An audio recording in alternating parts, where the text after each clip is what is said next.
Rema hari ini, Roma 10 ayatnya yang ke-17. Jadi, iman timbul dari pendengaran, dan pendengaran oleh firman Kristus. Iman tidak muncul begitu saja, tetapi lahir dari kesediaan untuk mendengar dan merespons suara Tuhan. Amy Carmichael, seorang misionaris asal Irlandia, mengalami hal ini secara nyata. Awalnya ia ingin hidup seperti wanita pada umumnya. Namun suatu hari, ia merasakan panggilan Tuhan untuk pergi melayani ke India. Hal itu tidaklah mudah, mengingat perbedaan budaya, iklim, dan risiko yang besar. Namun Amy menuruti suara Tuhan. Saat di India, ia menemukan praktik devadasi, penjualan anak-anak perempuan ke kuil, dan mereka seringkali mengalami eksploitasi di sana. Tergerak oleh kasih Tuhan, ia mulai menyelamatkan anak-anak tersebut satu persatu. Ia pun mendirikan tempat perlindungan yang kemudian dikenal sebagai Donever Fellowship. Hidup Amy menjadi bukti bahwa ketika seseorang mendengar dan mentaati suara Tuhan, iman akan bertumbuh dan menghasilkan dampak yang besar. Hal yang sama kita lihat dalam kehidupan Abraham. Ketika Tuhan memanggilnya untuk meninggalkan tanah kelahirannya dan pergi ke tempat yang belum ia ketahui, Abraham memilih untuk percaya dan taat.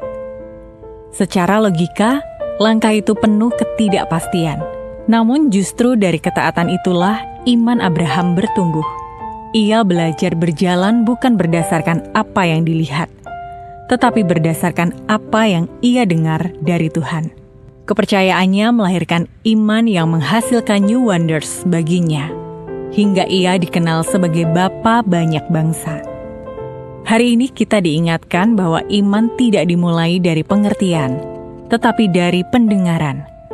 Ketika kita membuka hati untuk mendengar, lalu mempercayai dan melangkah dalam ketaatan, iman akan bertumbuh. Memang, tidak semua tuntunan Tuhan terasa masuk akal. Namun disitulah iman bekerja. Jika kita hanya melakukan hal-hal yang masuk akal, kita mungkin hanya akan melihat hasil yang biasa. Namun ketika kita memiliki iman yang baru untuk mengikuti suara Tuhan, kita memberi ruang baginya untuk melakukan keajaiban-keajaiban baru dalam hidup kita. Apakah Anda lebih sering mengandalkan logika sendiri atau mendengarkan suara Tuhan dalam mengambil keputusan? Mengapa demikian? Mengapa Anda perlu berani taat pada suara Tuhan dibandingkan menunggu semuanya terasa pasti terlebih dahulu? Langkah iman apa yang sedang Tuhan minta agar Anda lakukan meski terasa tidak masuk akal? Bagaimana Anda bisa mentaatinya?